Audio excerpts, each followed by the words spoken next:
Hello students and welcome to online tutor. Online tutor में आपका स्वागत है और यदि आप मेरे चैनल में पहली बार आए हैं तो इसे सब्सक्राइब करना ना भूलें। अभी हम लोग क्लास 10 मैथ की एक्सरसाइज 5.1 के क्वेश्चन नंबर 4 का 7th पार्ट कर रहे हैं। इसके पिछले पार्ट हम ऑलरेडी कर चुके हैं, तो आपको उसके वीडियो का लिंक जो है नीचे डिस्क्रिप्शन में मिल जाएगा। तो अभी चलिए करते हैं इसका 6th पार्ट। तो इसमें उन्होंने यही पूछा है कि ये चेक करना है कि ए पी है कि नहीं है। अगर ए पी है तो फिर कॉमन डिफरेंस डी निकालना है और आगे की 3 टर्म्स और निकालनी है। तो सबसे पहले देखिए, अगर मैं इसको ये वाली पहली वाली टर्म को a1 बोलता हूँ, इसको मैं a2 बोल दूँ, इसको मैं बोल देता हूँ a3 और इसको मैं बोलता हूँ a4।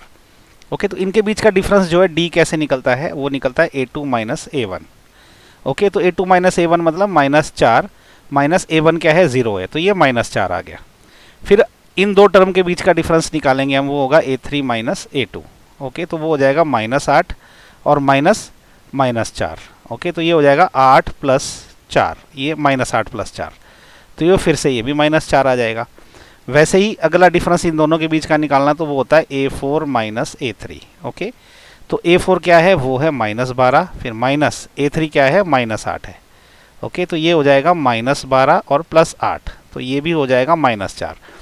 तो अब देखिए, इन सब के बीच का डिफरेंस जो है वो कॉमन डिफरेंस ये 4 आ गया सबका, -4। ओके, तो इसका मतलब ये ए पी है, तो हम ऐसा लिखेंगे, yes it is an AP। Okay, अब क्योंकि ये AP है तो अब हमें इसका कॉमन डिफरेंस D और 3 और टर्म्स निकालनी है। ओके, तो कॉमन डिफरेंस क्या होता है, कॉमन डिफरेंस D जो होता है वो यही होता है, ये D ये यही होता है जो निकला, क्योंकि सबका सेम निकला, तो ये -4 आ गया। ओके, और अभी हमने 3 और टर्म निकालनी है, तो 3 देखिए, हमें A4 तक हमने निकालनी है। तो अभी हमें क्या निकालना है, A5 निकालना है, A6 निकालना है और A7 निकालना है। ओके, और हमारे पास ना an का फॉर्मूला क्या होता है मालूम है, an का फॉर्मूला होता है a1 plus n minus 1 into D. Okay, तो अब हमें जब A5 निकालना है तो हम उसको कैसे लिखेंगे, A5 is equal to a1 है 0 प्लस n माइनस 1, n ये 5 है, तो 5 माइनस 1 हो गया 4 इंटू डी कितना निकाला हमने, अभी उसको -4 निकाला है। ओके, तो ये कितना हो जाएगा, 0 प्लस इंटू माइनस माइनस हो जाता है, 4 गुणा 4 16 हो जाएगा। ओके, तो 0 में से 16 गया तो वो -16 हो गए। ओके, ये हो गया A5। A6 कैसे निकलेगा, a1 है 0 प्लस n माइनस 1, n है इस बार 6 में से 1 चला गया तो ये हो गया 5, फिर इंटू डी है -4। ओके, तो ये हो जाएगा 0 और माइनस इंटू प्लस जो है वो माइनस होता है और 5 चौके होता है 20। ओके, तो ये हो जाएगा -20। ओके, और जो A7 है वो कितना निकलेगा, वो आपका निकलेगा a1 मतलब 0 plus n minus 1, n minus वाला n 7 है तो 7 माइनस 1 होता है 6 इंटू डी, तो डी कितना है, -4 है, तो ये हो जाएगा 0 प्लस इंटू माइनस जो है माइनस ही होता है, 6 चौके कितना हो जाएगा, 24 हो जाएगा, तो ये आ गया -24। ओके, अभी हमारे पास तो क्या निकल गया, डी हमने निकाला है -4। ओके, A5 हमने निकाल दिया -16, A6 हमने निकाल दिया है -20। ओके, और जो A7 है वो हमने निकाल दिया है -24। ओके, तो ये हमारा जो है वो आंसर हो गया। ओके, तो इसी के साथ क्वेश्चन नंबर 4 के 7th पार्ट भी खत्म हो गया। अभी नेक्स्ट हम करते हैं इसका 8th पार्ट। 8th पार्ट में देखिए क्या है, ये A1 है, ये A2 है, ओके, और ये A3 है। ओके, इस बार A4 नहीं दिया हुआ, ये A3 है। तो डिफरेंस D जो है ना वो क्या होता है, वो होता है A2 minus A1। Okay, A2 क्या है, -1/2 माइनस A1 क्या है, वो भी -1/2 है, तो ये क्या आ जाएगा, -1/2 प्लस 1/2, ये कैंसिल हो गया तो ये 0 आ गया। ओके, वैसे डिफरेंस D जब इन दोनों के बीच का निकालेंगे तो वो हो जाएगा A3 माइनस A2।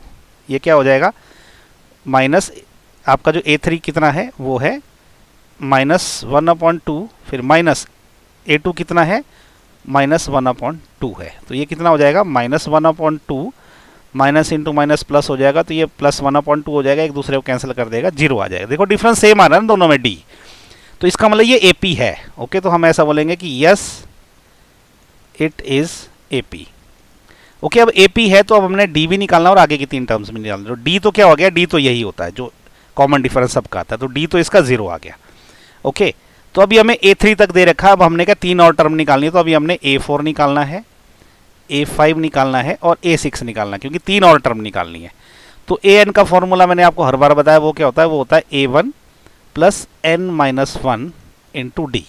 ओके, तो अब हमने जब A4 निकालना है, A4 वो क्या हो जाएगा, A1 क्या है -1/2, फिर प्लस n-1, n-1 मतलब 4 है ना, 4 में से 1 गया 3, ठीक है, मल्टीप्लाइड बाय d कितना है 0 निकाला है तो 0 हो जाएगा। तो ये कितना आ जाएगा -1/2 प्लस 3 गुणा 0 0 हो जाता, तो ये -1/2 ही रहेगा।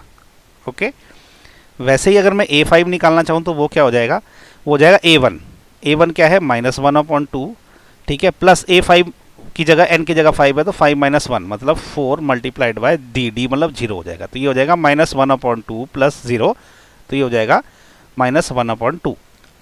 A6 क्या आएगा, A1 मतलब -1/2 प्लस n की जगह जब 6 रखें तो 6 - 1 कितना होता है 5 होता है, मतलब 5 मल्टीप्लाइड बाय d कितना होता है 0, तो ये हो जाएगा -1/2 प्लस 0, तो ये अगेन हो जाएगा -1/2। तो देखो सारे -1/2 आए।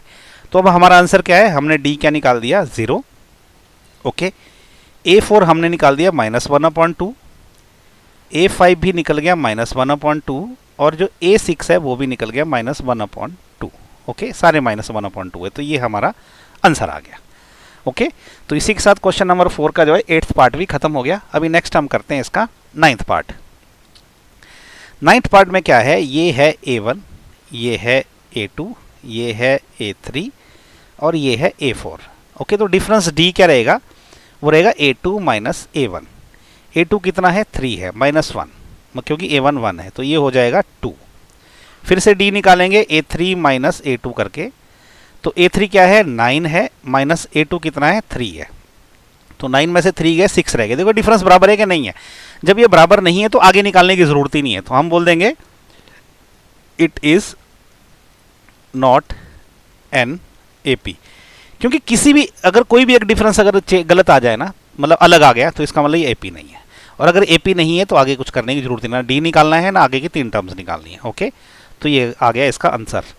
तो क्वेश्चन नंबर 4 के अभी जो टोटल 9 पार्ट खत्म हो गए हैं, तो इस वीडियो को मैं यहीं पे एंड करता हूँ, और नेक्स्ट वीडियो में हम क्या करेंगे, इसका 10वां पार्ट की शुरुआत करेंगे। उसका लिंक आपको जो है नीचे डिस्क्रिप्शन में मिल जाएगा।